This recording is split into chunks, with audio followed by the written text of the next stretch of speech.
Welcome to the Marketing God Podcast, where we provide insights and knowledge to assist you in reaching and engaging with more people. Together, as we apply marketing insights to your good work, we hope to help more people know you, turn to you, and ultimately become loyal to God. This is week number 4, and the week's topic is brand, tactical considerations. Today, our focus is your name is your cornerstone, and works with truth number 22 in the book Marketing God. Here is your marketing strategist, author, and guide on this journey, Donna A. Heckler. Hello friends, our topic for today is your name is your cornerstone. And this comes from truth 22 in the book Marketing God. And the title of that truth is your name is the cornerstone of your brand. It probably does not surprise you to hear that your name is critical to your brand. It's critical for a variety of reasons, one of which is that it's used in absolutely everything you do. It communicates so very much, which is why we want to spend some time today focusing on it and on your name as the cornerstone for your brand. But to begin with, let's start with the Bible verse. We drew again from Proverbs for this Bible verse, and we're reading Proverbs 22:1, and it reads like this: "A good name is to be chosen rather than great riches, and favor is better than silver or gold." You know, what's fascinating to me in the realm of marketing is that people often do not spend much time with their name. And yet the name is central to absolutely everything they do. It's on everything, it's part of everything, it's on your letterhead, it's probably woven into an icon or has a tagline around it. It's part of the logo. The name is everywhere. And so we turn back to Proverbs. A good name is to be chosen because it has so much value. For my very first company, it was in the late 90s, and I was starting a little marketing consulting firm, and I had spent all this time thinking about the name. I knew it was important, had it all figured out, went to the lawyer so that he could draw up the paperwork. And you know, when I came back to pick up the paperwork a few days later, the lawyer had changed the name. And he said, "Oh, well, the name you wanted wasn't available, so I just made the name of your company this." He called it Strategic Marketing Solutions, Inc. I was horrified. I mean, did it technically say what I did? Yes, but that was not the name. We couldn't use that, I didn't think, but we'd been forced into that corner. And in fact, he shortened it right away. He said, "Don't worry, you'll just call it SMSI." I'm like, and that means nothing. Oh, I was so dismayed. But that happens, right? People don't think about the name. They just quickly come up with something because they've got to get the paperwork done, or for whatever reason they need to call themselves something.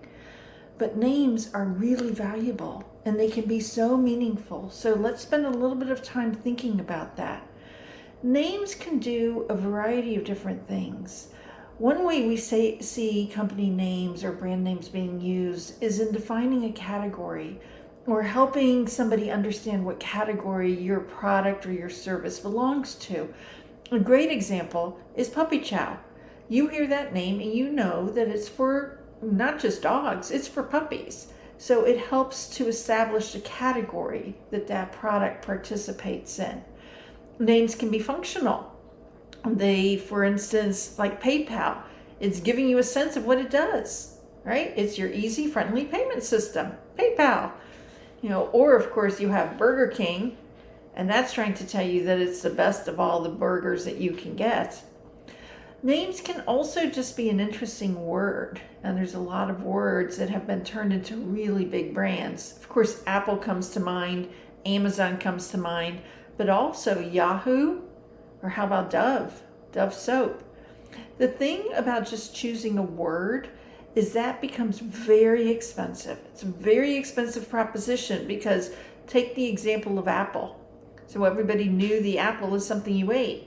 And now Apple, the company, had to spend a ton of money helping you understand that apple was a new way of thinking about computers. That's an expensive proposition. I will say that in the Catholic space, our names are equally meaningful, and we are blessed to have so many different names that we actually can draw from. We reference this ever so slightly in associations, but we'll say a little bit more here. We start by thinking about all the saints. The saints stand for something. St. Francis, definitely we think of earth and animals. St. Joseph, we think of as steadfast, a provider. St. Vincent de Paul, we think of as for the poor. So the saints can be very meaningful as names if what we are all about relates back to who that saint is and what that saint is known for. Another beautiful name that I like in the Catholic space is Relevant Radio. Do you listen to Relevant Radio?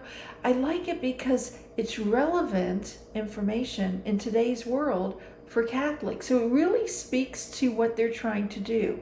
It's Catholic, it's faith-based, but it's relevant in today's world. Another name that I really like is Blessed is She. I don't know if you're familiar with this group, but it's an online community for women.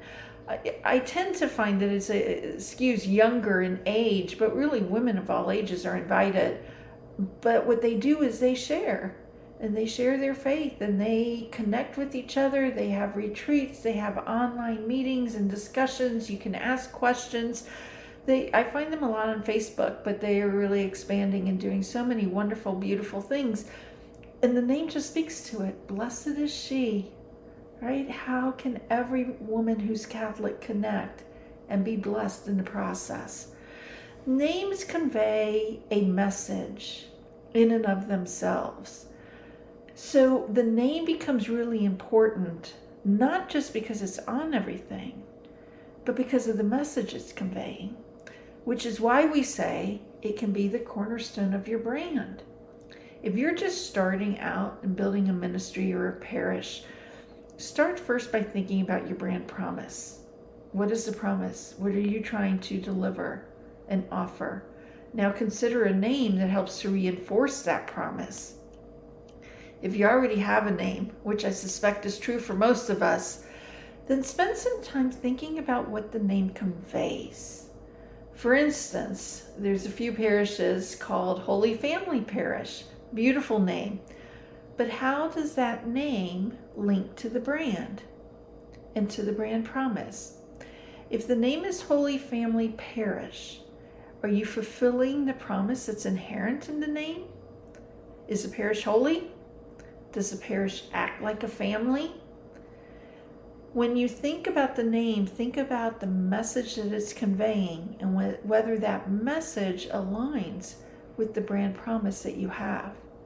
Names are really critical in conveying who and what you are, but they need to be used consistently. We're always going to talk about consistency. It's so key and very critical with names. Let's go back to the little example that I gave in the beginning of my first company. Yes, everybody tried to simplify it and call it SMSI. SMSI stood for nothing. It meant nothing. We had to change the name of the company pretty quickly because it just didn't matter. It had lost its meaning when it was simplified. So one thing I always harp on is if you have a longer name, try not to simplify it. Try not to go down to just letters, because unless you're really big, like UPS, and you can spend tons of money to convince people what UPS stands for, most of us don't have that type of budget.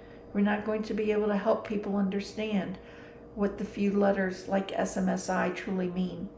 So identify a name, don't shorten it, use it consistently, and make sure that it is meaningful. Reflecting back on Proverbs, as Proverbs suggested, a good name is to be chosen, and it's so much more valuable than riches. As you think about your name, ask yourself, what is the role of your brand name? Is it functional? Is it describing a category? Does it link to your brand promise? Are you using it consistently to build awareness of your organization? Lots to think about today. Thank you for joining us. We look forward to seeing you next time, friends. Thank you for being here. We are so glad you listened in today. look for the worksheet for today's topic in the podcast link. We invite you to join the Marketing God Facebook group, where we share additional tools, insights, and ideas with each other. Are you looking for even more insights? You can purchase the acclaimed book, Marketing God, online at your favorite Catholic bookstore or for larger quantities through the publisher OSV.